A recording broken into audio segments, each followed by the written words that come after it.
Divorced billionaire orders tacos. Black waitress slips him a note that made him freeze.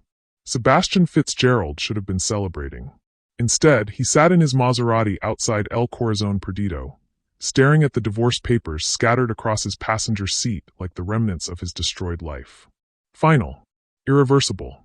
Half his fortune gone to the woman who'd been sleeping with his brother for the past year. Hello, my beautiful viewers. Welcome back to my channel, where we dive deep into stories that will touch your heart and keep you on the edge of your seat. Before we begin this incredible journey together, I want to know, where are you watching from tonight? Drop your city or country in the comments below. And if you're new here, you're in for an emotional ride that will change how you see everything. Have you hit that subscribe button yet? If not, please do it now. It helps me bring you more amazing stories like this one. Trust me, you won't want to miss what happens next. Tonight's story will shake you to your core. It's about a moment when everything changes with just 4 words on a piece of paper.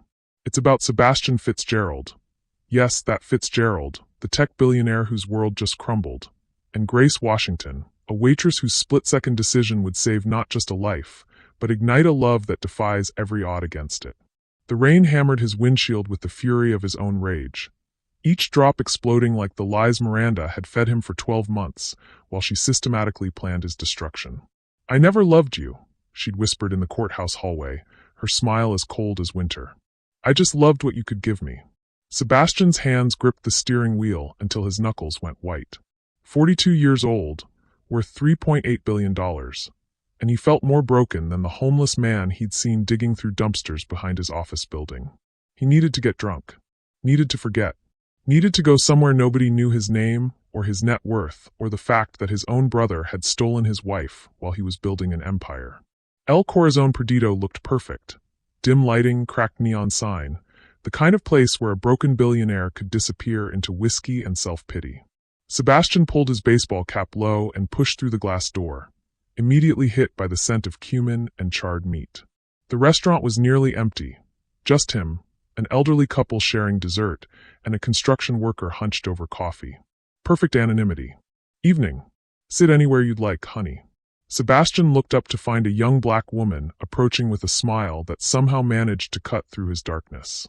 She couldn't have been more than 25, with tired but kind eyes and the graceful movements of someone who'd learned to carry the world on her shoulders. Her name tag read Grace in fading letters. "Corner booth," Sebastian muttered, sliding into the shadows where his famous face would be harder to recognize. Grace followed, pulling out her notepad with practiced efficiency. But something in her manner was different. Not the eager recognition he usually received, but genuine concern. She was looking at him like he was a person, not a bank account. "Rough night?" she asked gently. Sebastian almost laughed. "You have no idea."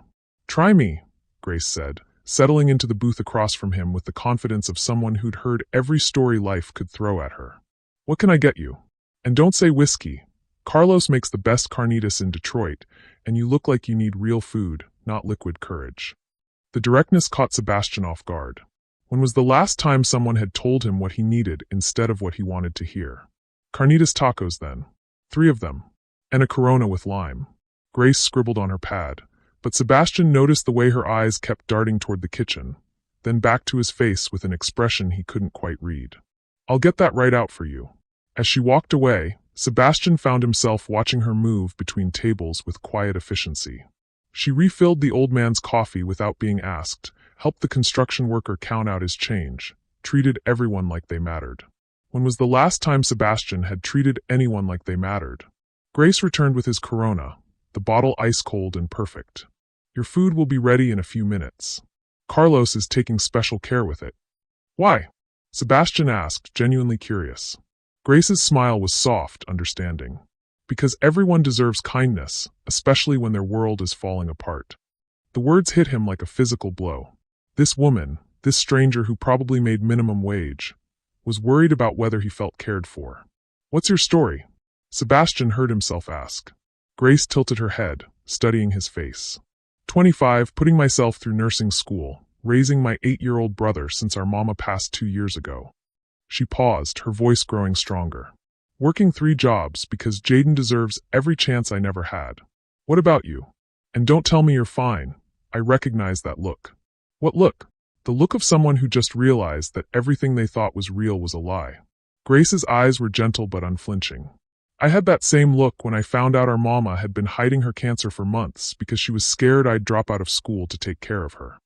Sebastian felt something crack in his chest. I'm sorry. Don't be sorry. Tell me what happened.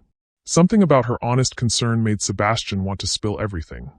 The betrayal, the humiliation, the crushing realization that his marriage had been a 12-year con game. My wife, he said quietly. Ex-wife as of 3 hours ago. She's been having an affair with my brother. Has been for over a year. The divorce papers, she got half of everything I built. Grace's expression softened with genuine sympathy. That's not just losing money. That's losing your family. Both of them. Yeah. Sebastian's voice was raw. Turns out the two people I trusted most in the world were plotting against me the whole time. Grace reached across the table and covered his hand with hers. The contact was electric, unexpected, sending warmth shooting up his arm. I'm sorry. That kind of betrayal, it changes you. Sebastian stared down at her small, calloused hand covering his, and felt something he hadn't experienced in months. Genuine human connection. How do you do it? He asked. Keep believing in people after losing someone you love? Because if I stop believing in goodness, then Jaden grows up in a world where kindness doesn't exist. And I refuse to let that happen. Her fierce protectiveness made Sebastian's chest tighten with an emotion he couldn't name. Here was a woman who'd lost everything but still chose hope. Still chose to care for strangers. Grace squeezed his hand once, then stood to check on her other tables. Sebastian lifted his Corona, desperate for something to numb the edges of his pain, when Grace appeared at his table with startling speed. She slid his plate of tacos across the worn formica, her movements quick and urgent. Your order, she whispered, her voice barely audible. And there, tucked beneath the plate like a secret that could save his life, was a small piece of paper folded so tightly it was nearly invisible. Sebastian's fingers found the note with trembling hands. As he unfolded it beneath the table, Grace's careful handwriting stopped his heart. Don't drink the beer. It's poisoned. Your ex-wife is the manager here. The Corona slipped from Sebastian's numb fingers, beer spilling across the table as he looked up at Grace with eyes full of shock and terror. In that moment, Sebastian Fitzgerald realized his worst day wasn't over. It was about to become a fight for his life. The silence between them stretched like a live wire, crackling with danger and disbelief. Sebastian stared at Grace, his mind reeling as the implications of her note crashed over him in waves. Miranda. Here. Planning to poison him. Grace's eyes darted toward the kitchen, then back to Sebastian's pale face. We need to get you out of here, she whispered, sliding into the booth across from him. Right now. How? Sebastian's voice came out strangled. How could you possibly know? Because I saw her recognize you when you walked in. Grace's admission hit like a physical blow. She came in for her shift an hour ago. She's our new night manager, started last week. But when you sat down, I saw her face change. She went from casual to predatory, like a hunter spotting prey. Sebastian felt his world tilt. She improvised this. She disappeared into the storage room for 10 minutes after she saw you. When she came back, she had this little vial in her pocket. Grace's voice carried conviction born from painful experience. I've seen that look before. That calculating expression someone gets when they're planning to hurt someone. She grabbed your beer from Carlos before I could serve it, said she wanted to make sure it was perfect for the customer. The restaurant's cheerful mariachi music continued playing, a grotesque soundtrack to Sebastian's crumbling reality. Around them, life went on, the elderly couple finishing their flan, the construction worker counting out crumpled bills. None of them knew that death had been served on a platter. Why would you risk yourself to stop her? Sebastian's voice cracked. You don't even know me. Grace looked at him with those kind, tired eyes. I know you're someone who's already been hurt enough for one lifetime. I know you listened to me talk about my brother like he was the most important person in the world, and you didn't once check your phone or look bored. She paused, her voice growing softer. And I know that whatever your ex-wife is planning, you don't deserve to die for it. Sebastian felt something break open in his chest. This woman, this stranger who earned in a year what he spent on wine in a month, was risking her job, possibly her safety, to protect him. What's your real story, Grace Washington? The question came out more desperate than he intended. Because what you just did, that's not normal. People don't usually. Notice when someone's trying to commit murder? Grace's laugh was hollow. Maybe not in your world. But in mine, you learn to watch for danger. You learn to spot the wolves wearing sheep's clothing. Sebastian leaned forward, studying her face. What happened to you? Grace was quiet for a long moment, her fingers worrying the edge of her apron. My mama didn't just die of cancer, she said finally. She was murdered. Slowly, methodically, by a man who convinced her he loved her while he poisoned her with drugs that mimicked cancer symptoms. Sebastian's breath caught. Grace. Harold Brennan. Charming, successful, swept my mama off her feet after Daddy died. We thought he was going to save us.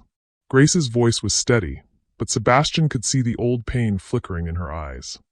Instead, he spent 2 years killing her while convincing everyone, including the doctors, that she was just sick.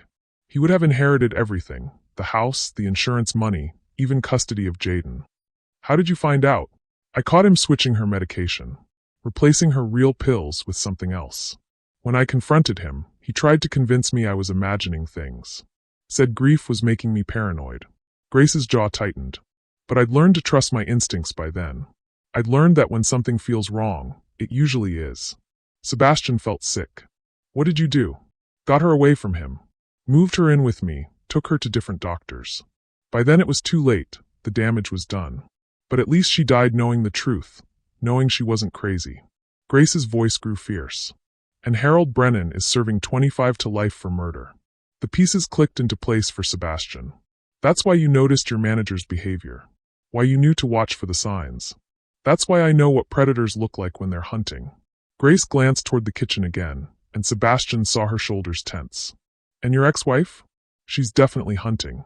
As if summoned by their conversation, a figure emerged from the kitchen, tall, blonde, elegant in the way that only came from expensive trainers and unlimited budgets. Miranda moved with the fluid grace Sebastian remembered, but now he saw something predatory in it, something cold. She approached their table with a smile that would have looked warm to anyone who didn't know her. How are we doing over here? Everything to your satisfaction. Sebastian's blood turned to ice. Up close, Miranda looked exactly as he remembered, beautiful, poised, every hair in place. But her green eyes held a calculating gleam that made his skin crawl. Everything's perfect, Grace said smoothly, her voice betraying nothing of the tension radiating through her frame. He was just telling me how much he's enjoying the tacos. Miranda's gaze swept over Sebastian's face with surgical precision. Wonderful. And the Corona? I hope it's cold enough. We had some issues with our refrigeration earlier. Sebastian forced his voice to work. It's fine. Thank you. Excellent.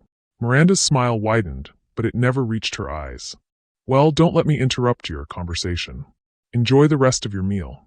As Miranda glided back toward the kitchen, Sebastian felt Grace's hand find his under the table. Her fingers were warm, steady, anchoring him to reality. She knows, Grace whispered once Miranda was out of earshot. Knows what? That something's wrong. Did you see how she looked at the spilled beer? She was calculating, trying to figure out why you weren't drinking it. Grace's grip tightened on his hand. We need to leave. Now. Sebastian nodded, but as he started to slide out of the booth, Grace caught his arm. Wait. Not together. She'll get suspicious if we both leave at the same time. I'm not leaving you here alone with her. The fierceness in Sebastian's voice surprised them both. When had this stranger's safety become more important to him than his own? Grace's eyes softened. I'll be fine. I know how to handle myself, remember? But you. She studied his face with concern that felt like a warm hand on his heart. You look like you've never had to fight for anything in your life. Sebastian almost laughed. You're not wrong. Boardrooms and corporate takeovers don't exactly prepare you for dodging poisoned beer. Then trust me to keep you safe. Grace squeezed his hand. Give me your phone number. I'll text you when it's clear to leave. Sebastian's fingers shook as he entered his contact information into Grace's phone. Grace, if she realizes you warned me. She won't. Grace's confidence was absolute. I'm very good at being invisible when I need to be. It's a skill you develop when you're trying to protect someone you love. Someone you love. The words hung in the air between them, heavy with meaning neither of them was ready to name. Your brother, Sebastian said. Jaden. You said he's 8. Grace's entire demeanor softened. 8 going on 40. Smartest kid I've ever met. He wants to be a doctor so he can fix people like Mama got broken. Her smile was radiant, transforming her tired face into something beautiful. He draws me pictures of the house we're going to have someday. White picket fence, big yard, room for a dog. Sebastian felt his chest tighten with an emotion he couldn't name. And you're going to give him that house. Every day I get up and go to work, I'm one step closer to making his dreams come true. Grace's voice held absolute conviction. He's been through enough loss for one lifetime. He deserves stability, safety, a future where he doesn't have to worry about whether we can afford groceries. Sebastian thought about his penthouse apartment, his collection of vintage cars, the millions of dollars sitting in accounts he barely remembered.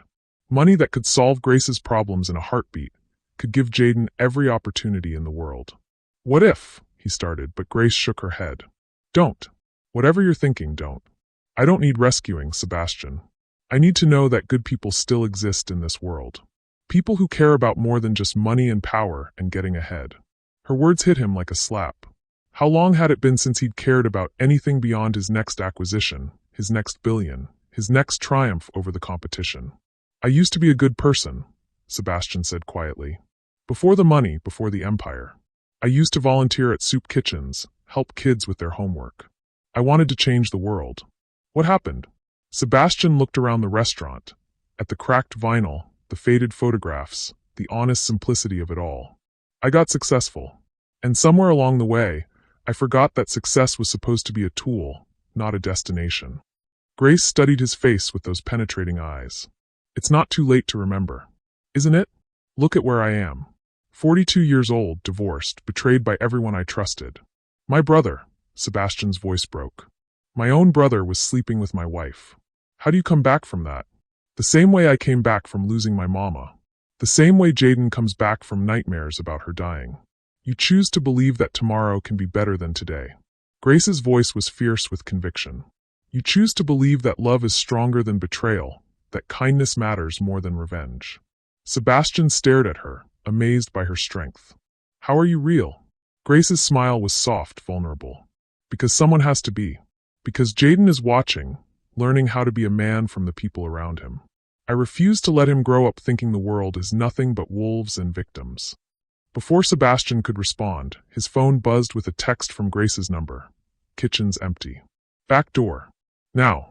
Grace stood up, moving with casual efficiency to clear imaginary dishes from nearby tables. Sebastian watched her for a moment. This extraordinary woman who'd risked everything to save a stranger, then slipped quietly toward the back of the restaurant. The back door opened into an alley that smelled of rain and garbage, but to Sebastian it felt like freedom. His phone buzzed again. Wait there. I'm coming.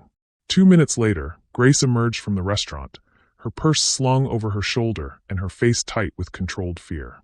We need to talk, she said. But not here. She'll notice I'm gone soon. Where? Grace looked up and down the alley, calculating. There's an all-night diner 6 blocks from here. Mickey's place. Meet me there in 20 minutes. Grace, wait. Sebastian caught her arm as she turned to go. Thank you. For saving my life. She looked up at him, and Sebastian saw something shift in her dark eyes. Recognition, maybe, or the first stirring of something deeper. Thank me when we figure out how to make sure she never tries this again. As Grace disappeared back into the restaurant, Sebastian realized that his worst day had become something else entirely. It had become the day he met the woman who would teach him what courage really looked like. Mickey's Diner sat on the corner of Cass and Warren like a beacon of fluorescent hope in the Detroit night. Sebastian pulled into the nearly empty parking lot, rain still drumming against his windshield, and understood immediately why Grace had chosen this place. It was the opposite of everything he represented. Worn vinyl booths, cracked Formica counters, coffee that probably cost $1 and came with unlimited refills. The kind of place where working people gathered at all hours, where a waitress raising her little brother would feel safe, anonymous, protected by the community of night shift workers and insomniacs who made this their refuge. Through the rain-streaked windows, Sebastian could see Grace already inside, sitting in a corner booth with her back to the wall and her eyes on the door. Even from a distance, he could see the tension in her shoulders, the way she held herself like someone ready to run or fight. The bell above the door chimed as Sebastian entered, and every head in the diner turned toward him. A construction crew getting off late shift, 2 nurses still in scrubs, an elderly man nursing coffee and reading a paperback novel. They all took his measure in a glance, noted his expensive clothes and out-of-place presence, then dismissed him as harmlessly irrelevant. All except Grace, who whose eyes met his across the diner with an intensity that made his chest tighten. "Coffee, Han?" The waitress appeared at his elbow, a woman in her 50s with kind eyes and the efficient movements of someone who'd been serving people her entire life. "Please," Sebastian said, sliding into the booth across from Grace. "And whatever she's having." "Apple pie and coffee," the waitress said with a knowing smile. "Grace always gets the apple pie when she's thinking hard about something. I'll give you two some privacy." As the waitress walked away, Sebastian studied Grace's face. Up close, away from the dim lighting of El Corazon Perdido, he could see the full impact of what she'd done tonight. Her hands trembled slightly around her coffee cup, and there were dark circles under her eyes that spoke of more than just a long shift. "You come here often," Sebastian observed. Grace nodded, her smile slight but genuine. 3-4 times a week after my evening shift. Dolores, the waitress, she's been like a second mama to me and Jaden. This place." She gestured around the worn but welcoming diner. "It's where I come to think. To plan. To remember that good people still exist." Sebastian looked around with new eyes, seeing not the shabby decor but the warmth of it, the way the other customers nodded respectfully to Grace, the genuine care in Dolores's manner. "It's beautiful," he said, and meant it. "It's real," Grace corrected softly. "No pretense, no agenda. Just people being human with each other." She studied his face. "I figured you could use some reality right about now." Sebastian almost laughed. "Reality? Yes, I think I've been short on that for a while."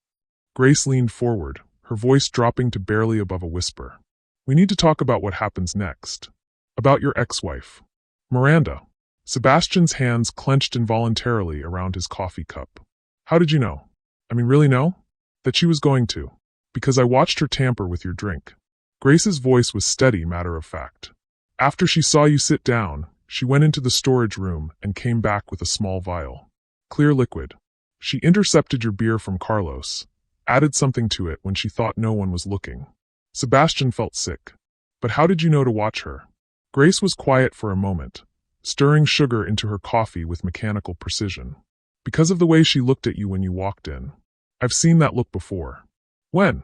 "When Harold Brennan realized my mama was getting suspicious about her medications. When he understood that his time was running out and he needed to act fast." Grace's voice carried the weight of old pain. "Predators get this expression when they spot an opportunity.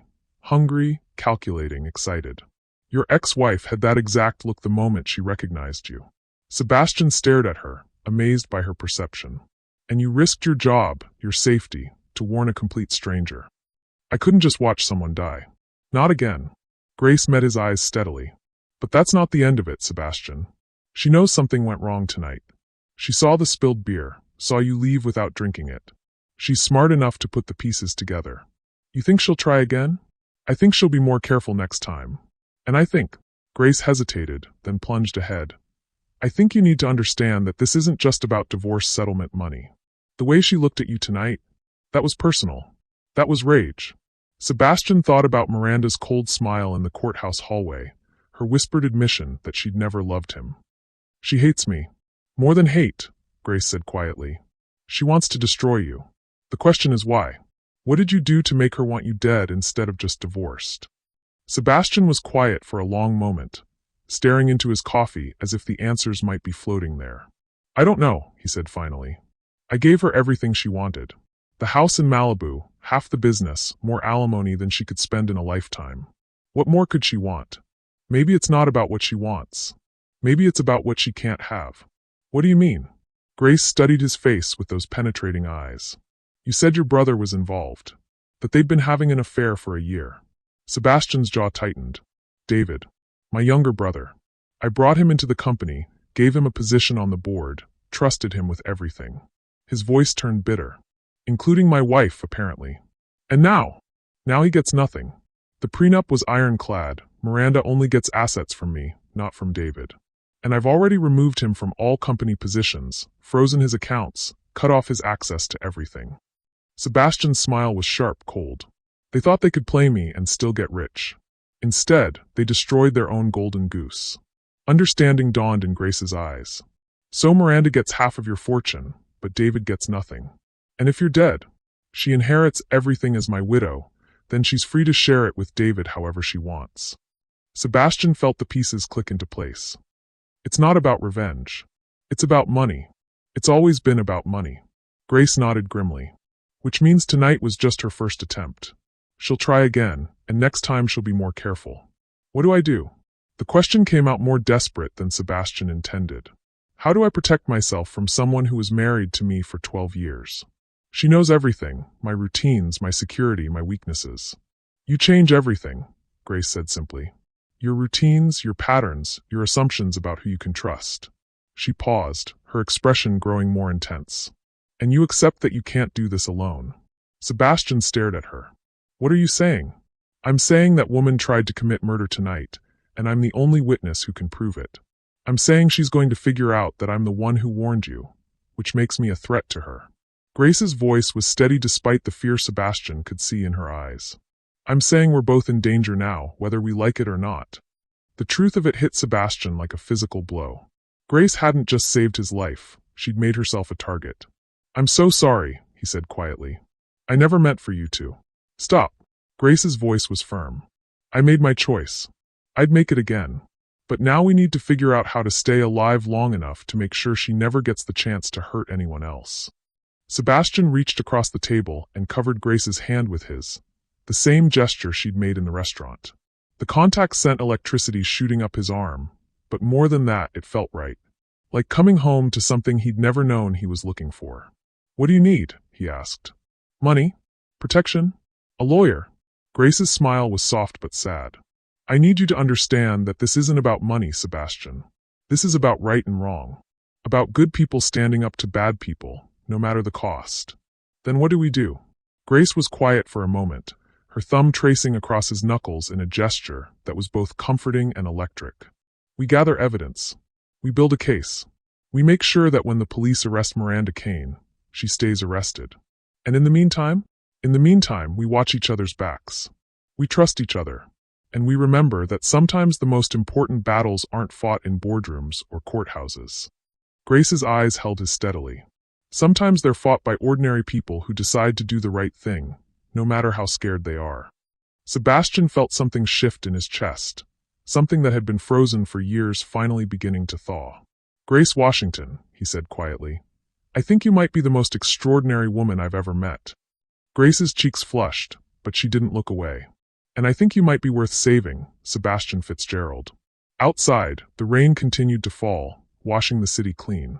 Inside Mickey's diner, over coffee and apple pie, two people who had found each other in the darkest moment began to plan how to survive what came next. Neither of them knew that across town, Miranda Kane was making plans of her own.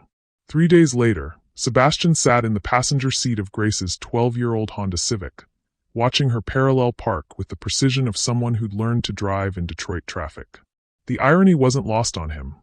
Sebastian Fitzgerald, worth $3.8 billion, depending on a waitress with a beat-up car and a fierce heart to keep him alive. Are you sure about this?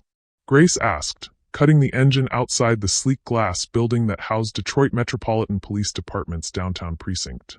Once we walk in there, there's no taking it back. Sebastian studied her profile, marveling at how beautiful she looked even when she was terrified. Over the past 3 days, he'd learned that Grace Washington was many things: brilliant, brave, stubborn, and completely unwilling to let him hire bodyguards or hide in some expensive safe house until the danger passed. I'm not running anymore, Sebastian said quietly. And I'm not letting her hurt anyone else. Grace nodded, but Sebastian could see the tension in her shoulders. The past 72 hours had been a crash course in paranoia for both of them. Checking over their shoulders, varying their routines, jumping at unexpected sounds. Miranda hadn't made another move yet, but they could feel her out there, watching, planning. Detective Rodriguez is good people, Grace said, gathering her purse and the manila folder containing the evidence they'd assembled. She helped put Harold Brennan away for killing my mama. If anyone will believe our story, it's her. Sebastian caught Grace's hand as she reached for the door handle. Grace, I need you to know something. Whatever happens in there, whatever the police decide to do or not do, I want you to take Jaden and leave Detroit. Tonight. Grace's eyes flashed with anger. We've been over this. No, listen to me. Sebastian's voice was urgent, desperate. I've been thinking about this for 3 days. Miranda knows you're involved now. She's had time to plan, to research you, to figure out your vulnerabilities. And Jaden. Sebastian's voice broke slightly. He's 8 years old, Grace. He shouldn't have to live in fear because of my mistakes. Grace pulled her hand free, her jaw set with stubborn determination. Jaden is exactly why I'm not running. I want him to grow up in a world where good people stand up to bad people, remember? Where justice matters more than fear. What if justice gets you killed? Then at least he'll know his sister died trying to do the right thing, instead of living as a coward. Grace's voice was fierce, final. We do this together, Sebastian, or not at all. Sebastian stared at her, seeing the same steely resolve that had made her slip him that life-saving note. He was learning that when Grace Washington made up her mind about something, arguing was pointless. Together, he agreed quietly. Detective Carmen Rodriguez was exactly what Sebastian had expected from Grace's description. Mid-40s, sharp-eyed, with the weary competence of someone who'd seen every variety of human cruelty Detroit had to offer. She listened to their story without interruption, taking notes in a neat, precise handwriting that reminded Sebastian of Grace's careful penmanship on that folded piece of paper. So let me make sure I understand this, Detective Rodriguez said when they finished. Your ex-wife, who works as a night manager at El Corazon Perdido, recognized you when you came in randomly 3 nights ago, went to a storage room, came back with poison, and tampered with your beer while Ms. Washington watched. That's right, Sebastian said. And you believe she did this because she wants to inherit your fortune and share it with your brother, who she's been having an affair with. Yes. Detective Rodriguez leaned back in her chair, studying Sebastian with the kind of penetrating stare that probably made criminals confess just to escape the discomfort. Mr. Fitzgerald, you're worth what, for $1 billion? $3.8 billion, approximately. Right. So help me understand why your ex-wife would risk a murder charge for money she's already going to get half of through the divorce. Sebastian felt his carefully rehearsed explanation start to crumble. Because David, my brother, he doesn't get anything from the divorce. And I've cut him out of the company completely. If I die, Miranda inherits everything as my widow, then she can share it with him however she wants. But you're already divorced, Detective Rodriguez pointed out. She's not your widow anymore. She's your ex-wife. If you die tomorrow, she doesn't inherit anything unless you've specifically left it to her in your will. The words hit Sebastian like a physical blow. He stared at the detective, his mouth opening and closing soundlessly as the logic of her statement sank in. Grace leaned forward. What are you saying? I'm saying the financial motive doesn't make sense. If Miranda Kane wanted Mr. Fitzgerald's money, she should have killed him before the divorce was finalized, not after. Detective Rodriguez's expression was sympathetic but firm. Which makes me wonder if there's something else going on here. Sebastian felt the room spinning around him. But she hated me. In the courthouse, she said she never loved me, that she just loved what I could give her. Maybe, Detective Rodriguez said gently. Or maybe she was angry and hurt and said something cruel in the heat of the moment. People do that during divorces. Grace's voice was quiet but determined. Detective, I know what I saw. She tampered with his drink. She added something to that beer. I believe you saw something that concerned you, Ms. Washington. The question is whether what you saw was actually attempted murder, or something else entirely. Detective Rodriguez consulted her notes. Have either of you considered the possibility that this was meant to be a prank? A way to make Mr. Fitzgerald sick, embarrass him, get some petty revenge? Sebastian's mind reeled. A prank? Think about it. Your ex-wife recognizes you in her restaurant, realizes she has an opportunity to get back at you for the divorce, the affair allegations, the public humiliation. She slips you something to make you throw up, give you food poisoning, ruin your evening. Petty, yes. Illegal, probably. But not necessarily murder. Grace shook her head firmly. The way she looked at him wasn't prankster vindictive. It was predatory. I've seen that look before, Detective. You helped me put Harold Brennan away. You know I can recognize when someone means real harm. Detective Rodriguez's expression softened. Grace, I remember your mother's case. I remember how hard you fought to get justice for her. But I also remember how that experience changed you, made you see threats where there might not be any. You think I'm paranoid. I think you're traumatized. Understandably so. And I think when you saw behavior that reminded you of Harold Brennan, your mind went to the worst possible scenario. Detective Rodriguez turned to Sebastian. Mr. Fitzgerald, has your ex-wife made any direct threats against you? Any explicit statements about wanting to harm you? Sebastian thought back over their interactions. The cold smiles, the bitter words, the obvious hatred. But actual threats? No, not explicitly. Has she attempted to contact you since the incident at the restaurant? No. Any unusual activity around your home or office? Strange cars, hang-up phone calls, evidence that you're being watched or followed? Sebastian shook his head, feeling more foolish with each negative answer. Detective Rodriguez closed her notebook. Here's what I can do. I can have someone visit Ms. Kane, ask her some questions about what happened that night. If she admits to tampering with your drink, we can charge her with assault. But without physical evidence of poison, without proof of intent to kill, murder charges aren't going to stick. Grace's voice was tight with frustration. So she gets a slap on the wrist for attempted murder? If it was attempted murder, which we don't know. Detective Rodriguez's tone was patient but final. I understand you're both scared, but fear isn't evidence, and assumptions aren't facts. 20 minutes later, Sebastian and Grace sat in her Honda in the police parking lot, staring through the windshield at the gray Detroit afternoon. The weight of defeat hung between them like a physical presence. She didn't believe us, Grace said quietly. Can you blame her? Sebastian's laugh was hollow. Listen to our story from the outside. A billionaire and a waitress convinced his ex-wife is trying to kill him for money she can't inherit. It sounds like a bad movie. Grace turned to face him, her dark eyes blazing. I know what I saw, Sebastian. I don't care if it sounds crazy or if the motive doesn't make perfect sense. That woman tried to hurt you. Sebastian reached over and took her hand, marveling at how natural the gesture had become over the past 3 days. I believe you. But maybe Detective Rodriguez is right. Maybe we're letting fear and trauma make us see things that aren't there. And if we're wrong, if she tries again, Sebastian squeezed Grace's fingers. Then we'll deal with it. Together. But maybe we should consider the possibility that Miranda just wanted to embarrass me, not kill me. Grace was quiet for a long moment, her thumb tracing patterns across his knuckles. You want to believe that? Yes, Sebastian admitted. Because if she really wants me dead, then you're in danger too. And I can't live with that. Grace's smile was soft, sad. Sebastian Fitzgerald, are you trying to protect me? Every day for the rest of my life, if you'll let me. The words hung in the air between them, heavier with meaning than either of them had intended.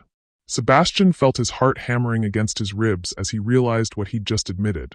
Not just that he cared about Grace's safety, but that he wanted a future with her. Grace's eyes widened, and Sebastian saw something shift in their depths, surprise, hope, and something deeper that made his breath catch. Sebastian, she whispered. 6. Before either of them could say another word, Grace's phone rang. The caller ID showed a number Sebastian didn't recognize. Hello, Grace answered, putting the call on speaker. Is this Grace Washington? The voice was female, professional, unfamiliar. Yes, who is this? This is Dr. Sarah Chun at Detroit Children's Hospital. I'm calling about Jaden Washington. He's been brought to our emergency room. Grace's face went white. What? What happened? Is he okay? There's been an accident, Ms. Washington. A hit and run. He's stable, but you need to get here right away. The phone slipped from Grace's numb fingers as Sebastian watched the color drain from her face completely. In that moment, he realized that Detective Rodriguez had been wrong about one thing. This wasn't over. It was just getting started. And now Miranda had found the one weapon that could destroy Grace completely, her 8-year-old brother. The emergency room at Detroit Children's Hospital smelled like antiseptic and fear. Grace burst through the automatic doors with Sebastian close behind, her face a mask of terror that made his chest ache. She moved through the crowded waiting room like a woman possessed, scanning every corner until she spotted the admissions desk. Jaden Washington, she gasped to the nurse. My brother, 8 years old. They said there was an accident. Room 314, the nurse said gently. 3rd floor. The elevator is. Grace was already running toward the elevators before the woman finished speaking. Sebastian caught up with her as the doors opened, and they rode up in silence that felt like drowning. Room 314 was at the end of a long hallway painted in cheerful yellows and blues that couldn't quite mask the institutional smell of illness and worry. Through the doorway, Sebastian could see a small figure in the hospital bed, dark hair against white pillows, and his heart clenched with an emotion he'd never experienced before, protective love for a child he'd never even met. Grace rushed to Jaden's bedside, her hands hovering over him as if she was afraid to touch him and discover he was just a dream. Baby? Jaden? It's Grace, I'm here. Jaden's eyes fluttered open, dark brown like his sister's, but clouded with pain medication. When he saw Grace, his face transformed with a smile so radiant it made Sebastian's throat tight. Gracie, Jaden whispered. You came. Of course I came, you silly boy. Grace's voice broke as she gently stroked his hair. How are you feeling? What hurts? My arm mostly. And my head. Jaden's gaze moved past Grace to Sebastian, curiosity flickering in his young eyes. Who's that? Grace turned, and Sebastian saw her remember he was there. This is Sebastian. He's my friend. Sebastian, this is my brother Jaden. Sebastian moved closer to the bed, struck by how small and fragile the boy looked among the hospital machinery. Hey Jaden. I've heard a lot about you. Are you Grace's boyfriend? Jaden asked with the directness only children possessed. Sebastian felt heat creep up his neck as Grace made a strangled sound. It's complicated. Adults always say that when the answer is yes, Jaden said matter-of-factly, then winced as he tried to sit up higher. Easy, baby, Grace said, helping him adjust his position. Tell me what happened. Do you remember? Jaden's brow furrowed with concentration. I was walking home from Tommy's house. We were working on our science project. And this car. He paused, his young face troubled. It was weird, Gracie. Weird how? The car was parked across from Tommy's house when I came out. Like it was waiting. And when I started walking, it started driving real slow behind me. I thought maybe they were lost or something, so I kept walking, but Jaden's voice grew smaller. It felt scary. Like they were following me. Grace's face went white. Sebastian felt ice form in his veins. What happened then? Grace asked gently. I got scared, so I started running. But the car sped up too, and when I was crossing Maple Street, Jaden's eyes filled with tears. It hit me, Gracie. But not like an accident. Like they meant to. Grace made a sound like a wounded animal. Sebastian moved to her side instinctively, his hand finding her shoulder as she struggled to process what Jaden was telling them. Did you see the driver? Sebastian asked quietly. Jaden shook his head. The windows were dark. But, he hesitated, looking between Grace and Sebastian. After it hit me, after I fell down, I heard the car stop. And I heard a lady's voice talking on the phone. What did she say? Grace whispered. She said.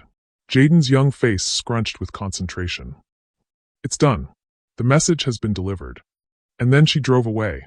The room fell silent except for the steady beep of monitors and the distant sounds of the hospital. Sebastian felt the world tilt on its axis as the implications crashed over him. Not an accident. A message. A message delivered by running down an 8-year-old boy. Grace stood up slowly, her movements mechanical, her face transformed into something Sebastian had never seen before, rage so pure and cold it was terrifying. Grace, he said quietly. She turned to look at him, and Sebastian saw murder in her eyes. She hurt my baby brother. We don't know it was. Yes, we do. Grace's voice was deadly calm. You know it, I know it, and she knows we know it. This was Miranda's way of telling us what happens when we go to the police. Sebastian wanted to argue, wanted to suggest other possibilities, but the certainty in Grace's voice, combined with the evidence of his own eyes, made denial impossible. Miranda had tried to kill him. When that failed, when they'd involved the police, she'd escalated to the one target that would destroy Grace completely. Ma'am! A doctor appeared in the doorway, a middle-aged woman in scrubs with kind eyes and tired smile. I'm Dr. Patterson. Are you Jaden's sister? Yes, Grace said, her voice automatically shifting back to protective sister mode. How is he? He's going to be fine. Broken arm, mild concussion, some bruising. He was very lucky, a few inches to the right, and we'd be having a very different conversation. Dr. Patterson consulted her chart. We'd like to keep him overnight for observation, but he should be able to go home tomorrow. Grace nodded, but Sebastian could see the tension still coiled in her shoulders. Doctor, the police report. What did it say about the car? Dr. Patterson's expression grew troubled. That's the strange thing. According to the witnesses, it was a dark sedan, but no one got a license plate. The driver didn't stop, didn't even slow down after the impact. Very unusual for what you'd expect from a normal hit-and-run. Unusual how? Most hit-and-run drivers panic, speed away erratically. This car just left. Calmly. Like it was planned. Dr. Patterson shook her head. The police are investigating, but without more witnesses or physical evidence. After the doctor left, Grace sat back down beside Jaden's bed, taking his uninjured hand in both of hers. Sebastian watched her face cycle through emotions, fear, love, rage, determination, and realized that everything had changed in this sterile hospital room. Gracie. Jaden's voice was drowsy from the pain medication. Are we in trouble? Is someone trying to hurt us? Grace's smile was fierce, protective. Nobody's going to hurt you, baby. Not ever again. I promise. But what if? No what ifs. Your big sister is going to take care of everything. Grace kissed his forehead gently. You just rest and get better, okay? Sebastian and I need to talk. Jaden nodded sleepily, his eyes already drifting closed. Okay, but Gracie. Yeah, baby. I like him, Jaden whispered, nodding toward Sebastian. He looks at you like you're the most important thing in the world. Grace's cheeks flushed, but her smile was genuine for the first time since they'd arrived. Go to sleep, you little matchmaker. 20 minutes later, Sebastian and Grace stood in the hospital corridor, the weight of everything that had happened settling between them like a living thing. She crossed a line, Grace said quietly, but her voice carried the kind of deadly calm that preceded hurricanes. She hurt my baby brother. There's no coming back from that. Sebastian studied her face, seeing a transformation he wasn't sure he recognized. The gentle, caring waitress was still there, but underneath was something harder, more dangerous. What are you thinking? I'm thinking the police won't help us. I'm thinking Detective Rodriguez was wrong. This isn't paranoia or trauma making us see things that aren't there. This is a predator who's escalated to targeting children. Grace's dark eyes met his steadily. And I'm thinking that if we want to stop her, we're going to have to do it ourselves. Sebastian felt something cold settle in his chest. Grace, what are you talking about? I'm talking about the fact that she knows where Jaden goes to school, where we live, where I work. She knows our routines, our vulnerabilities, our weaknesses. Grace's voice was steel-wrapped in silk. And I'm talking about the fact that she just declared war on my family. So what do we do? Grace was quiet for a long moment, staring through the hospital window at the Detroit skyline. When she spoke, her voice held a resolve Sebastian had never heard before. We end this. Permanently. Sebastian stared at her, seeing someone he'd never met before. Not the kind waitress who'd saved his life, but a sister who would burn down the world to protect the little boy sleeping in the room behind them. How? Grace turned to face him, and Sebastian saw something in her eyes that made his breath catch. Not just determination, but a kind of cold calculation that reminded him uncomfortably of Miranda herself. We give her what she wants, Grace said quietly. We make her think she's won. And then we destroy her. Sebastian felt the last of his innocence crumble as he realized what Grace was proposing. Not justice through the courts or protection through law enforcement. Revenge. Personal, direct, and final. Grace, he said quietly, once we go down this road, there's no coming back. She looked at him with eyes that had seen too much loss, too much betrayal, too much pain. There was no coming back the moment she decided to hurt my brother. In the distance, a siren wailed through the Detroit night, carrying someone else's emergency, someone else's tragedy. In room 314, an 8-year-old boy slept peacefully, trusting his sister to keep him safe. And in the corridor, two people who had found love in the darkest moment made a choice that would change them both forever. 2 days after Jaden's accident, Sebastian sat in his penthouse apartment staring at his phone, Grace's number highlighted on the screen. He hadn't seen her since she'd walked out of the hospital with a terrifying kind of calm, telling him she needed time to think, time to plan. Time to become someone she'd never been before. The apartment felt like a mausoleum, 34 floors above the city, surrounded by art worth millions and silence worth nothing. Every surface reflected his isolation back at him. The unused dining table for 12, the pristine kitchen that had never cooked a family meal, the master bedroom that had been empty long before Miranda moved out. His phone buzzed. A text from Grace. Meet me at Mickey's. 1 hour. Come alone. Sebastian's chest tightened with equal parts relief and dread. Over the past 48 hours, he'd replayed every moment in the hospital corridor, every word Grace had spoken about ending this permanently. The woman who'd saved his life with kindness was planning something that would destroy the gentle soul he'd fallen in love with. Because he had fallen in love with her. Completely, helplessly, in the span of 5 days that felt like a lifetime. Mickey's diner looked different at 2 in the afternoon, brighter, busier, filled with the lunch crowd of construction workers and office employees grabbing quick meals. Sebastian found Grace in their usual corner booth, but she looked like a stranger. Gone was the exhausted but hopeful waitress he'd met 5 days ago. This Grace sat with perfect posture, her hair pulled back severely, wearing clothes he'd never seen before, a crisp black blouse and tailored pants that made her look professional, competent, dangerous. "You look different," Sebastian said, sliding across from her. "I feel different." Grace's smile was sharp-edged, nothing like the warm expression that had melted his heart. Amazing what a little perspective can do. "Grace, what's going on? You disappeared from the hospital without a word. You won't return my calls." "I've been busy." Grace pulled out a manila folder, setting it on the table between them. "Planning. Researching. Learning everything there is to know about Miranda Kane." Sebastian stared at the folder like it might bite him. "What kind of research?" Grace opened the folder with the efficiency of a prosecutor presenting evidence. "Did you know your ex-wife has been married 4 times? Not 3 like you thought. 4. Sebastian's stomach dropped. "What?" "Husband number 1, Robert Ashworth, 2008 to 2010. Died in a skiing accident in Aspen. Very convenient skiing accident, it turns out.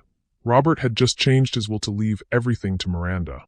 Grace's voice was matter-of-fact, terrifying in its calm. "Husband number 2, James Morrison, 2011 to 2013. Died of sudden heart failure at age 34. Also very convenient. He'd just received a substantial inheritance from his father." Sebastian felt the room spinning. "Grace, how did you?" "Public records. Death certificates. Insurance claims. It's amazing what you can find when you know where to look." Grace flipped to another page. "Husband number 3, Dr. William Chun, 2014 to 2016. Died of food poisoning after eating at a restaurant Miranda recommended. The same restaurant where she happened to work part-time in the kitchen. Jesus Christ. And then there's you. Husband number 4, though she convinced you that you were husband number 2. Grace's dark eyes met his across the table. "She's not just a murderer, Sebastian. She's a serial killer who specializes in husbands." Sebastian stared at the documentation spread across the table. Death certificates, insurance payouts, newspaper clippings about tragic accidents. How is this possible? How did the police never connect these deaths? Different cities, different names. She went by her maiden name with Robert, took James's last name for William, kept Chen's name when she married you. She's been very careful to spread her hunting grounds across multiple jurisdictions. Grace's smile was cold. But patterns are patterns, even when they're spread across a decade. Sebastian felt sick. All those years I was living with a predator who's been perfecting her technique for 12 years. You were never her husband, Sebastian. You were her mark, her latest victim in a very profitable series of murders. The words hit him like physical blows. Every memory of his marriage recontextualized itself in his mind. Miranda's careful questions about his business, her insistence on knowing his financial details, the way she'd encouraged him to update his will after their first anniversary. She was planning to kill me from the beginning. The moment she said "I do," you became a dead man walking. The only question was when and how. Grace closed the folder with a snap. The divorce wasn't her giving up on getting your money. It was her backup plan when she realized you were getting suspicious. Sebastian buried his face in his hands, trying to process the magnitude of Miranda's deception. 12 years of my life. 12 years of sleeping next to a woman who was planning my murder. Which brings us to the question of what we do about it. Something in Grace's tone made Sebastian look up. Her expression was calm, but her eyes held a coldness that made his blood chill. "We take this to the police," Sebastian said. "This evidence, these connections, they have to reopen all these cases." Grace shook her head. "Different jurisdictions, different investigators, deaths years apart. It'll take months, maybe years to build a case. And in the meantime, Miranda knows we're onto her. What do you think she'll do?" Sebastian didn't want to think about it, but the answer came anyway. "She'll disappear. Or she'll escalate. She'll kill again. Maybe you, maybe me, maybe Jaden." Grace's voice was steady, implacable. "She's already proven she's willing to hurt children to make a point. How long before she decides that Jaden is too dangerous to leave alive?" The thought of Miranda targeting Jaden again made Sebastian's vision blur with rage. "So what are you suggesting?" Grace leaned forward, her voice dropping to barely above a whisper. "I'm suggesting that we end this ourselves. Tonight. Permanently." Sebastian stared at her, seeing a stranger wearing Grace's face. "You're talking about murder. I'm talking about justice." About stopping a serial killer who's been operating for over a decade. About protecting my brother and every future husband she might target.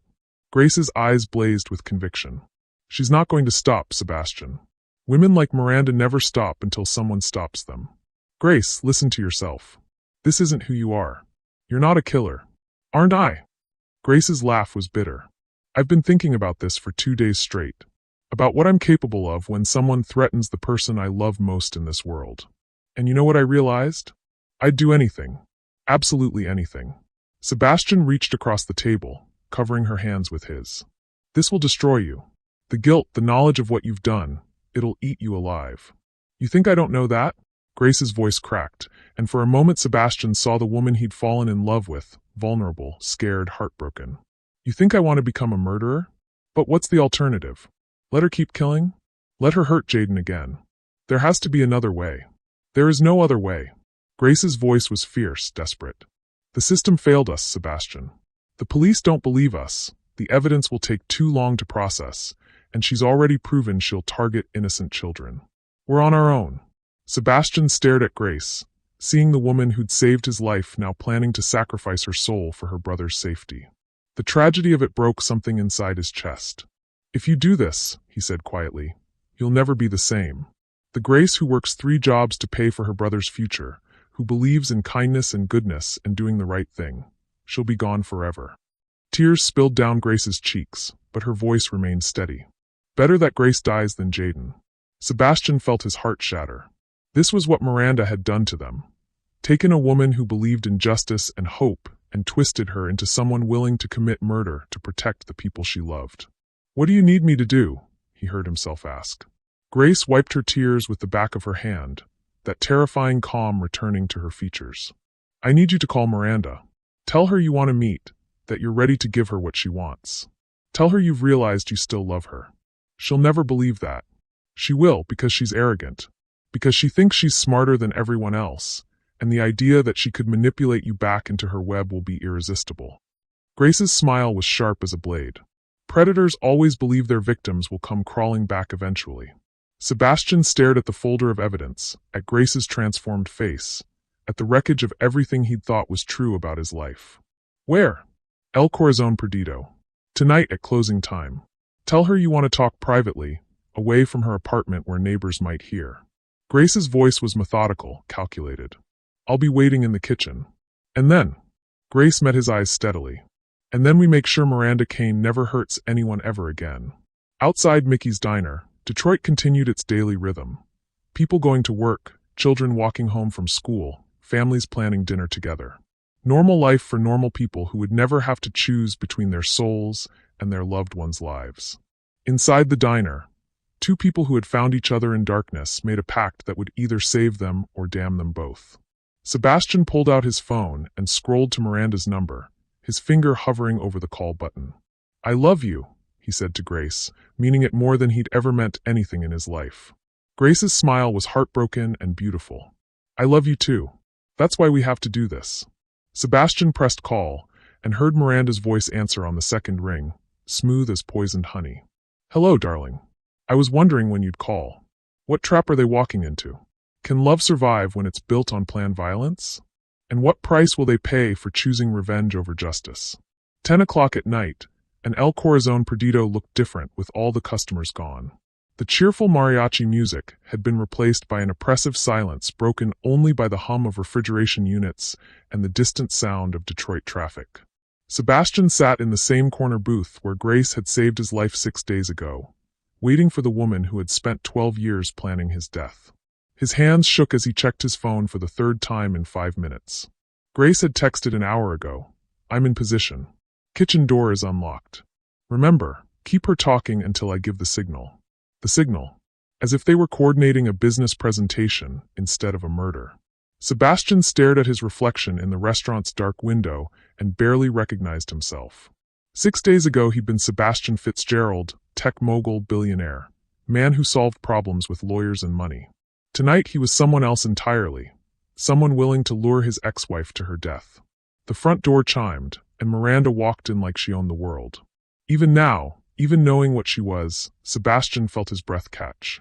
Miranda Kane moved with the fluid grace of a predator who'd never doubted her own power.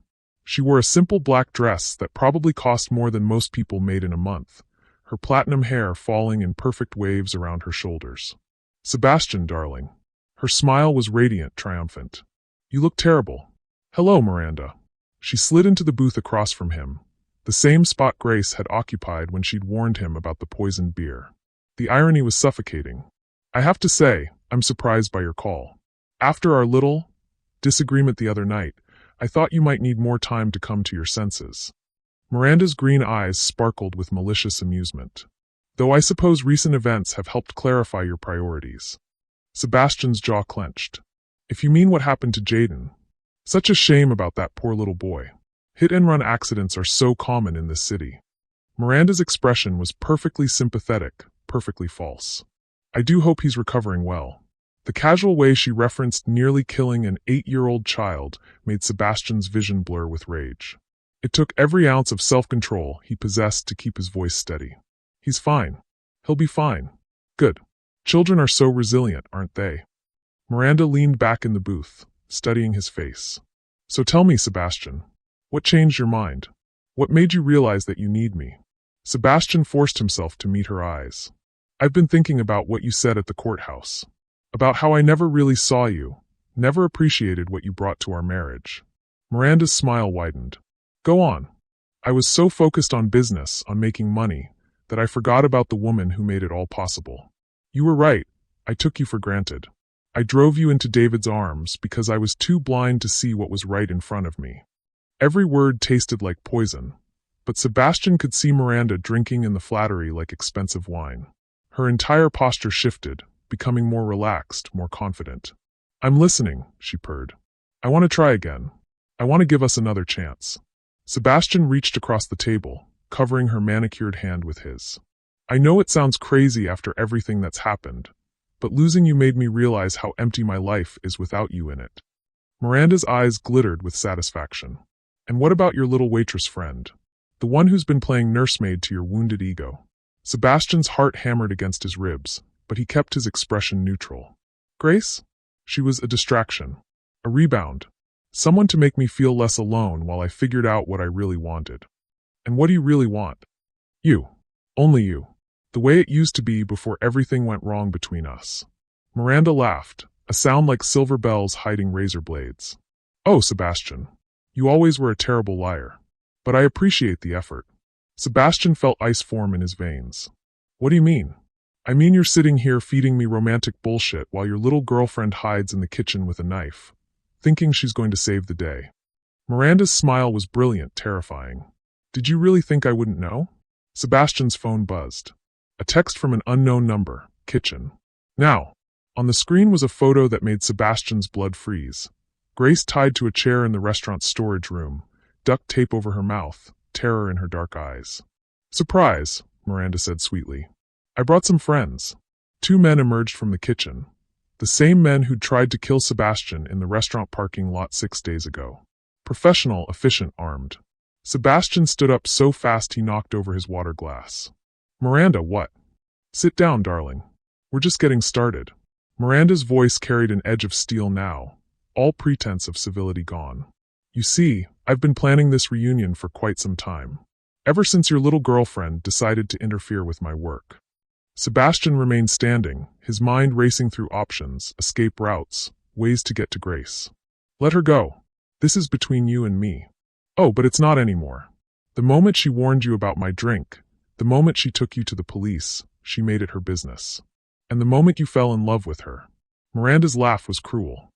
"Well, that just made it personal." One of the men moved closer, his hand resting on the weapon in his jacket. Sebastian forced himself to sit back down, calculating distances, timing possibilities. "What do you want?" he asked. "What I've always wanted. What you cost me when you refused to die quietly like a good little husband." Miranda's green eyes blazed with fury. "I want my money, Sebastian. All of it. And I want the people who interfered with my plans to pay for their mistakes. The money's gone. The divorce settlement, the legal fees. Don't lie to me. I know about your offshore accounts, your cryptocurrency holdings, the trust funds you think I don't know about." Miranda pulled out her phone. showing him a screen filled with bank account numbers. I've had 12 years to learn every detail of your financial empire. Transfer it. All of it. Now. Sebastian stared at the phone, at the evidence of Miranda's systematic preparation for this moment. And if I don't? Miranda nodded to one of her associates, who disappeared back toward the kitchen. 30 seconds later, Sebastian's phone buzzed with another photo. This one showing Grace with blood trickling from her nose, her eyes filled with pain and fury. Transfer the money, Sebastian, or watch me hurt her in ways that will make her brother's accident look like a love tap. Sebastian felt something break inside his chest. Not his heart, that had shattered days ago. Something deeper, more fundamental. The last piece of who he used to be, the final vestige of the man who believed in rules and systems and civilized solutions. You're going to kill us anyway, he said quietly. Both of us. No matter what I give you. Miranda's smile was radiant. Probably. But the question is whether you die knowing you tried to save her, or die knowing your selfishness got her tortured first. Sebastian looked at the phone in her hands, at the account numbers that represented 15 years of his life's work. Then he thought about Grace, brave, beautiful Grace who'd saved his life with a folded piece of paper and taught him what love really meant. All right, he said. I'll transfer the money. As Sebastian began entering passwords and authorization codes, Miranda leaned back in the booth with the satisfied expression of a cat that had cornered its prey. You know what the funny thing is? She said conversationally. I actually thought about keeping you alive. At first. You were so useful, so trusting, so easy to manipulate. But then you had to go and fall in love with someone else. You had to give someone else the devotion that belonged to me. Sebastian's fingers paused over the phone screen. The devotion that belonged to you? 12 years, Sebastian. 12 years I spent becoming the perfect wife for you. Learning your preferences, your habits, your weaknesses. 12 years of playing a role so completely that sometimes I almost forgot who I really was underneath. Miranda's voice grew harder. And you threw it all away for a waitress. Sebastian stared at her, seeing something he'd never noticed before. Not just calculation and greed, but genuine hurt. Real pain beneath the predatory mask. You actually cared, he said, amazed. Somewhere in all the lies and manipulation, you actually developed feelings for me. Miranda's expression shifted, revealing a vulnerability she immediately tried to hide. Don't flatter yourself. That's why this is personal. That's why you can't just disappear with the divorce settlement and move on to victim number 5. Because for the first time in your career, you actually fell for one of your marks. Shut up. And when I chose Grace over you, it wasn't just a professional failure. It was personal rejection. Sebastian felt puzzle pieces clicking into place. This isn't about money anymore. It's about your ego. I said shut up. Miranda's composure cracked completely, revealing the wounded, furious woman underneath. In that moment, Sebastian saw his opportunity. The money's transferred, he said, showing her the completed transactions. All of it. Every account, every investment, every hidden asset. It's yours. Miranda checked her own phone, her eyes widening as she saw the astronomical figures appearing in her accounts. Jesus, you're actually worth more than I thought. And now you have it all. So let Grace go. Miranda looked up from her phone, and Sebastian saw something in her expression that made his blood freeze. Not satisfaction or greed, but disappointment. Oh, Sebastian, you still don't understand, do you? Understand what? This was never about the money. The money was just a bonus. Miranda's smile was brilliant and terrible. This is about making sure you know exactly how it feels to lose everything you care about. Just like you made me feel. Sebastian's phone buzzed with one final photo, Grace, still tied to the chair, but now with one of the men holding a gun to her head. No, Sebastian whispered. Goodbye, darling, Miranda said, raising her hand to signal her associate. Try not to blame yourself. This is what happens when you choose the wrong woman. And that's when Grace Washington proved that even tied to a chair with a gun to her head, she was the most dangerous person in the room. The kitchen door exploded open as Grace threw herself backwards in the chair, knocking the gunman off balance. The weapon discharged harmlessly into the ceiling as Detective Carmen Rodriguez and 4 uniformed officers swarmed into the restaurant, weapons drawn. Detroit police. Nobody move. In the chaos that followed, Miranda screaming denials, her associates surrendering, Grace being untied and checked for injuries, Sebastian sat in stunned silence until Detective Rodriguez approached his booth. Mr. Fitzgerald? Are you all right? Sebastian looked up at the detective who hadn't believed their story 3 days ago. How? Ms. Washington called me this afternoon. Seems she had a change of heart about taking the law into her own hands. Good thing, too. We've been building a case against Miranda Kane for the past 72 hours. Turns out your evidence about her previous husbands opened a lot of cold cases across multiple states. Sebastian's gaze found Grace across the restaurant. She was giving her statement to another officer, but her eyes met his across the chaos.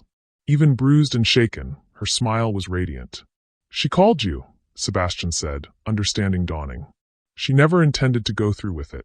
She was buying time for the police to build their case. Detective Rodriguez nodded. Smart woman. Stubborn as hell, but smart. She figured if we couldn't arrest Ms. Kane for attempted murder, maybe we could get her for conspiracy, fraud, and about 6 other charges she just committed on tape. Sebastian looked at his phone, realizing for the first time that Grace's final text hadn't been a photo from Miranda's associate. It had been a message from Grace herself, recording everything. Trust me, the woman who'd saved his life had just saved his soul. 3 weeks later, Sebastian stood outside the federal courthouse in downtown Detroit, watching Miranda Kane being led away in handcuffs. The morning sun caught the orange of her prison jumpsuit, a stark contrast to the designer dresses and perfect makeup she'd worn throughout their 12-year marriage. She looked smaller somehow, diminished without the armor of wealth and beauty she'd used to hide her true nature. But as she passed Sebastian on the courthouse steps, she turned her head and met his eyes one last time. I loved you, she said quietly, the words barely audible over the shouting of reporters and clicking of cameras. In my own way, I did love you. Sebastian stared at her, seeing not the predator who'd tried to kill him, but the broken woman who'd spent 15 years perfecting the art of murder because she'd never learned how to simply love someone honestly. I know, he said, and meant it. I'm sorry it wasn't enough. Miranda's smile was sad, genuine for perhaps the first time he'd ever seen. So am I. Then she was gone, loaded into a federal transport van that would take her to await trial for 4 counts of first-degree murder, conspiracy to commit murder, fraud, and a dozen other charges that would ensure she never hurt anyone again. You okay? Grace's voice was soft beside him. Sebastian turned to find her watching him with those dark eyes that had seen too much pain, but somehow still held infinite compassion. The bruises on her face from Miranda's associates had faded, but Sebastian could still see the ghost of them in certain light. Yeah, he said, surprised to realize it was true. I think I am. Grace slipped her hand into his, the gesture as natural as breathing now. She's going away forever, you know. Agent Mills says with all the evidence from multiple states, they're looking at life without parole. Sebastian nodded, but his mind was elsewhere. Grace, what she said about loving me. You believe her. I think I do. And that makes it worse somehow. If she'd just been a cold-blooded killer, it would be easier to hate her. But knowing that she was capable of love, that she just didn't know how to express it without destroying people. Sebastian shook his head. It's tragic. Grace studied his face with that penetrating gaze he'd come to love. You have a good heart, Sebastian Fitzgerald. Even after everything she put you through, you can still see her humanity. Is that foolish? It's what makes you worth saving. They walked down the courthouse steps together, past the throng of reporters shouting questions about the Black Widow serial killer and the billionaire love triangle. Sebastian had stopped reading the headlines weeks ago. They never got the story right anyway. How could they? How could anyone understand the complexity of loving someone who tried to kill you, or finding your soulmate in the middle of planning revenge? Mr. Fitzgerald, can you comment on the recovery of your assets? Ms. Washington, how does it feel to be the hero who brought down a serial killer? Grace squeezed Sebastian's hand tighter as they pushed through the crowd toward the waiting car. David Kane, Sebastian's head of security, not his traitorous brother, stood beside the vehicle, scanning the crowd with professional alertness. Sir, ma'am, David nodded as he opened the door for them. Everything went smoothly in there. As smooth as watching your ex-wife get sentenced to life in prison can go, Sebastian said wryly. As they drove through Detroit's downtown streets, Sebastian found himself looking at the city with new eyes. 3 weeks ago, he'd seen it as a backdrop to his wealth and success, a place to conduct business and build his empire. Now he saw it as home, the place where Grace raised her brother, where Mrs. Rodriguez had taught him about real courage, where Mickey's Diner served coffee that tasted like hope. Where to, sir? David asked. Sebastian looked at Grace, seeing his future reflected in her smile. Detroit Children's Hospital. We have a promise to keep. 20 minutes later, they walked through the pediatric ward that had become familiar territory over the past 3 weeks. The nurses smiled and waved as they passed. Sebastian's donations had funded an entire new wing for children with blood disorders. But more importantly, his daily visits with Grace to check on Jaden had made him a beloved figure among the staff. Sebastian. Grace. Jaden's voice carried down the hallway before they even reached his room. They found him sitting up in bed, surrounded by the latest set of drawings he'd been working on, architectural plans for the house he'd someday build for his sister. The cast on his arm was covered with signatures and drawings from other patients, and his smile could have powered the entire hospital. How did court go? Jaden asked with the directness that still surprised Sebastian. Did the bad lady go to jail? For a very long time, Grace said, settling into the chair beside his bed. She's never going to hurt anyone ever again. Jaden nodded solemnly. Good. She was scary. Sebastian sat on the edge of the bed, marveling at how natural this felt. Visiting this 8-year-old boy who'd become the most important person in his world after Grace herself. Jaden, I have some news, Sebastian said. The doctors say you can go home tomorrow. Really? Jaden's eyes lit up. For real this time? For real this time. Your blood work has been perfect for 2 weeks straight. Whatever experimental treatment Dr. Patterson tried, it's working. Sebastian didn't mention that the experimental treatment had cost more than most people's houses, or that he'd personally flown in specialists from 3 different countries to consult on Jaden's case. Money couldn't buy love, but it could buy time with the people you loved, and Sebastian intended to make sure Jaden had all the time in the world. Does this mean I can start school again? Jaden asked. Grace's smile was radiant. It means you can do whatever you want, baby. Be a kid again. Play soccer, go to sleepovers, stop worrying about doctor's appointments every week.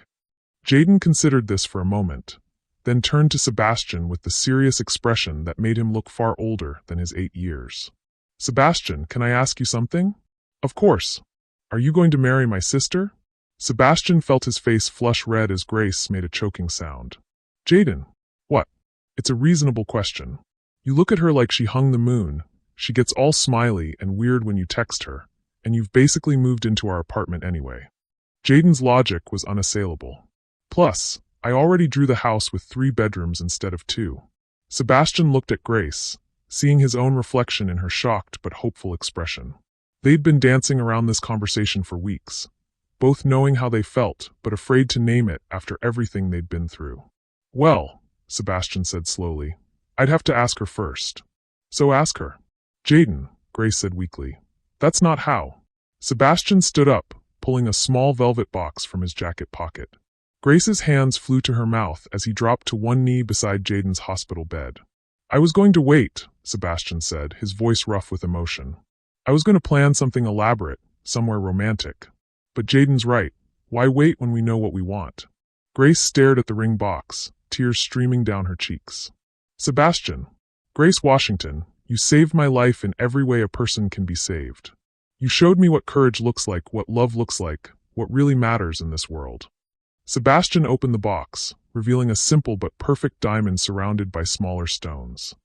You taught me that the most important riches aren't in bank accounts. They're in the people we choose to love and protect and build a life with. Oh my God, Grace whispered.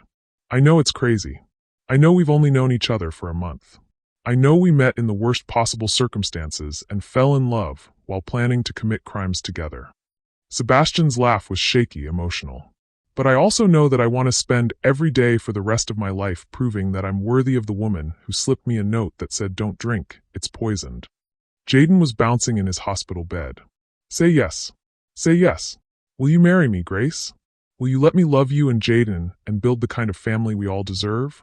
Will you help me remember that being rich means having people to love, not just money in the bank? Grace was crying too hard to speak, but she managed a nod that made Sebastian's heart soar. Yes, she whispered. Yes, yes, 1,000 times yes.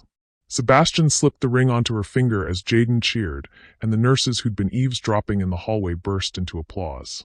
Grace threw her arms around Sebastian's neck, and he held her close, breathing in the scent of her hair and marveling at the miracle of finding love in the darkest place.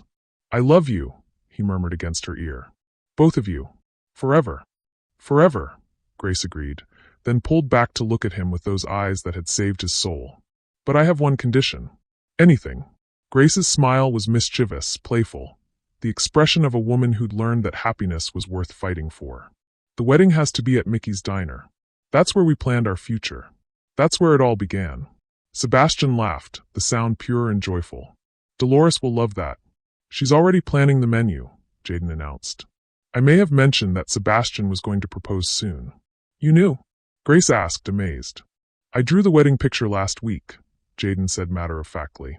It's in my folder with the house plans. Sebastian in a tux, you in a white dress, me as the ring bearer, and Mrs. Rodriguez crying happy tears in the front row. Sebastian stared at this extraordinary little boy who'd somehow known what Sebastian himself was only beginning to understand.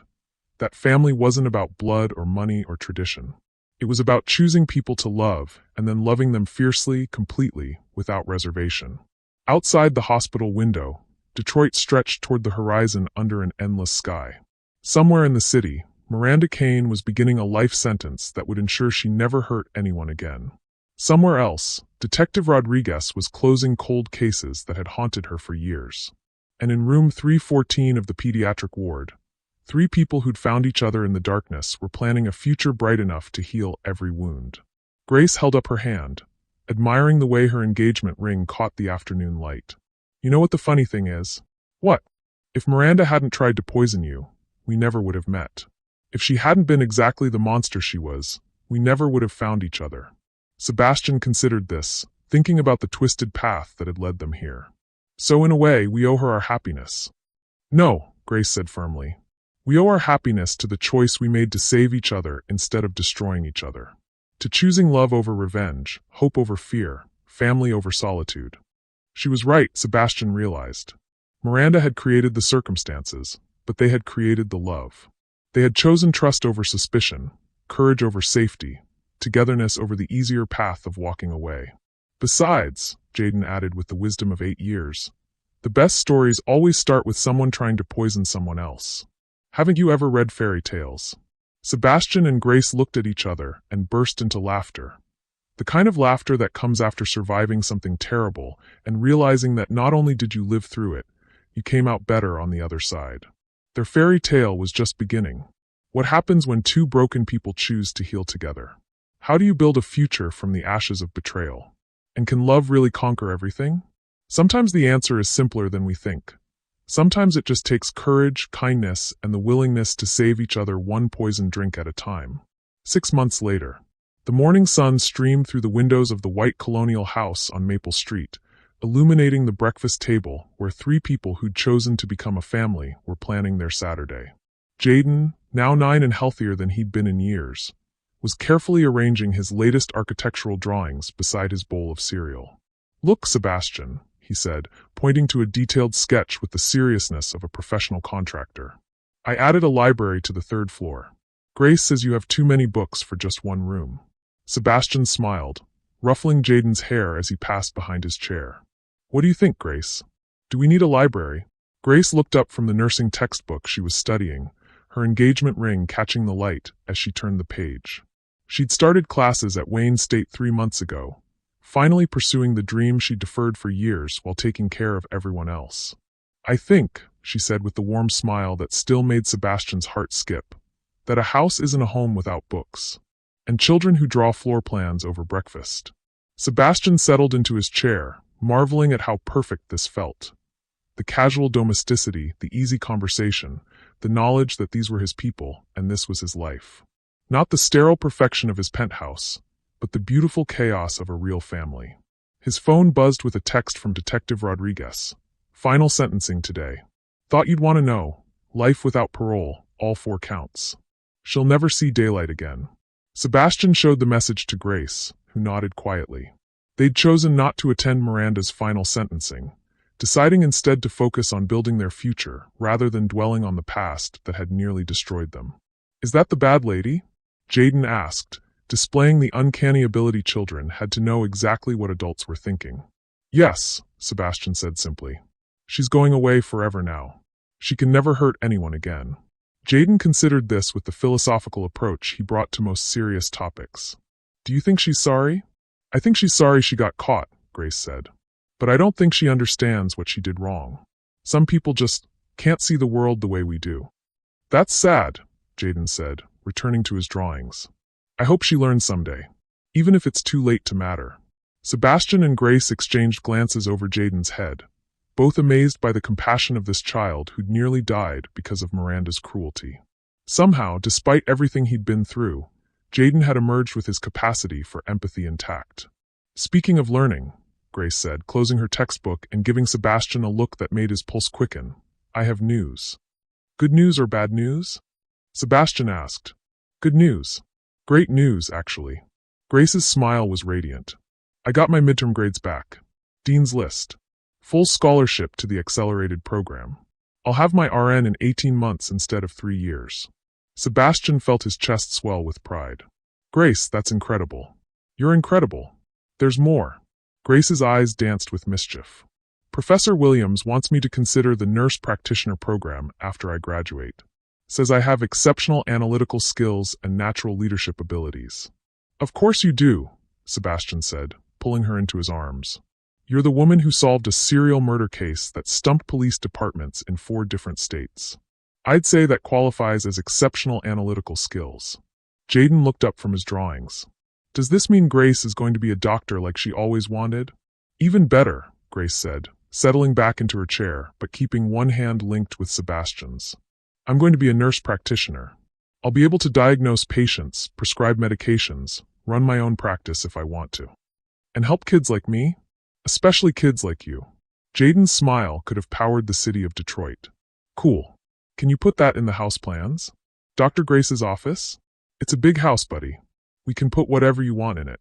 Sebastian looked around their current home, the modest 4-bedroom colonial they'd bought in Grace's neighborhood, so Jaden could stay in the same school district.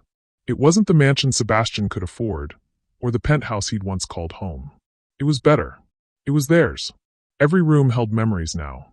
The kitchen where Grace studied late into the night, while Sebastian helped Jaden with homework. The living room where they'd spent countless evenings watching movies and playing board games. The master bedroom where Sebastian woke up every morning amazed by the woman sleeping beside him. And soon, if all went according to plan, they'd have the house Jaden had been designing for months. The dream home they'd build together from the ground up. Sebastian, Grace said, her voice taking on the tone she used when she was about to suggest something he might not immediately love. I want to talk to you about something. Should I be worried? Maybe. Grace bit her lip, a gesture Sebastian had learned meant she was nervous about his reaction. It's about the foundation. 6 months ago, Sebastian had established the Grace Washington Foundation for Victims of Domestic Violence, donating $50 million to help women and children escape dangerous situations. Grace had insisted on being actively involved, turning what could have been a tax write-off into a hands-on mission that consumed most of their weekends. What about it? Mrs. Rodriguez called this morning. She's been working with that network of safe houses I told you about, and she has an opportunity for us. But it would mean. Grace paused, clearly struggling with how to present this idea. Sebastian waited, having learned that rushing Grace through her thoughts was never productive. There's a woman. Elena. She's 24, has a 3-year-old daughter named Sophia. Her husband has been beating her for years, but she's never been able to leave because she has nowhere to go, no money, no support system. Grace's voice grew more passionate as she spoke. Mrs. Rodriguez thinks we could help her. Not just with money, but with family. With people who understand what it's like to survive something terrible and build something beautiful from the ashes. Sebastian began to understand what Grace was asking. You want them to live here. With us. Just temporarily. Just until Elena gets on her feet, finds a job, gets her own place. Sophia could play with Jaden. Elena could help around the house while she's looking for work. Grace's words came faster now, her excitement building. I know it's a lot to ask. I know you never signed up to run a halfway house. But Sebastian, we have this big, beautiful home, and we have the resources to help, and... Sebastian silenced her with a kiss that tasted like coffee and hope, and the kind of love that made everything else fade into background noise. Yes, he said against her lips. Yes. Yes, Grace. Of course, yes. This house isn't just ours. It's a place where people should feel safe, loved, protected. If we can give Elena and Sophia that, then that's what we do. Grace's smile was radiant, transforming her entire face. Really? You're sure? I'm sure. Besides, Sebastian gestured toward Jaden, who was now drawing what looked like a playground in the backyard. I think we're going to need the practice. Grace followed his gaze, then looked back at him with surprise. Practice for what? Sebastian reached into his pocket, pulling out a pamphlet he'd been carrying around for weeks, waiting for the right moment. I've been doing some research. About adoption. About the kids who age out of foster care without ever finding families. About what we could do to help. Grace stared at the pamphlet, Foster Care to Forever Families, with tears in her eyes. Sebastian, I know we haven't talked about having kids of our own yet. I know we're still figuring out how to blend our lives together. But Grace, watching you with Jaden, seeing how you love him, how you'd do anything for him. Sebastian's voice grew thick with emotion. I want that. I want us to be the family that gives kids like Jaden a chance. Kids who need someone to fight for them the way you fought for him. And Elena and Sophia would be. Practice. A trial run. A chance to see if we're as good at this as I think we are. Grace launched herself into Sebastian's arms, nearly knocking over her coffee mug in the process. I love you, she whispered fiercely. I love you so much I can barely breathe sometimes. Is that a yes to Elena and Sophia? That's a yes to Elena and Sophia. That's a yes to foster care. That's a yes to whatever crazy, beautiful, chaotic life we're building together. Jaden looked up from his drawings with the expression of someone who'd been expecting this conversation for months. Should I add more bedrooms to the house plans? Sebastian and Grace looked at each other and burst into laughter. The kind of laughter that comes from joy so pure it has to escape somehow. Yeah, buddy, Sebastian said, pulling Grace closer. Add as many bedrooms as you can fit. We're going to need them. 2 years later, the backyard of the Fitzgerald Washington house was filled with the sounds of celebration. Children's laughter, mariachi music from a hired band, and the cheerful chaos of a community that had become family. Grace, now Dr. Grace Fitzgerald Washington, MP, moved through the crowd in her wedding dress, accepting congratulations from the eclectic group of people who'd become their chosen family. Mrs. Rodriguez stood near the makeshift altar they'd set up under the old oak tree, dabbing at her eyes with a handkerchief while Elena's 3-year-old daughter Sophia clung to her leg. Elena herself, now a nursing student at Wayne State and living in the guest house Sebastian had built behind their main home, was helping Dolores from Mickey's Diner serve the reception dinner from a series of warming trays. Jaden, now 11 and serving as best man, was showing the latest addition to their family around the party, Marcus, age 6, who'd been placed with them through the foster system 8 months ago and whose adoption would be finalized next month. And Sebastian, resplendent in a tux that had cost more than most people's cars but wearing a smile that was priceless, was making his way through the crowd toward his new wife with the expression of a man who'd found everything he'd never known he was looking for. Mrs. Fitzgerald Washington, he said, offering her his arm. May I have this dance? Always, Grace replied, letting him lead her to the small dance floor they'd set up on the patio. As they swayed to the music under the string lights that turned their backyard into something magical, Grace looked around at the celebration surrounding them, at the children playing, at the adults who'd become their extended family, at the life they'd built from the ashes of the worst night of their lives. Do you ever think about how we got here? She asked Sebastian. About that night at El Corazon Perdido? Sebastian spun her gently, marveling at how beautiful she looked with flowers in her hair and joy in her eyes. Every day, but not the way you might think. What do you mean? I used to think that night was the worst thing that ever happened to me. Miranda trying to poison me, my whole world falling apart, realizing that my entire marriage had been a lie. Sebastian's voice was thoughtful, contemplative. But now I think it was the best thing that ever happened to me. Grace raised an eyebrow.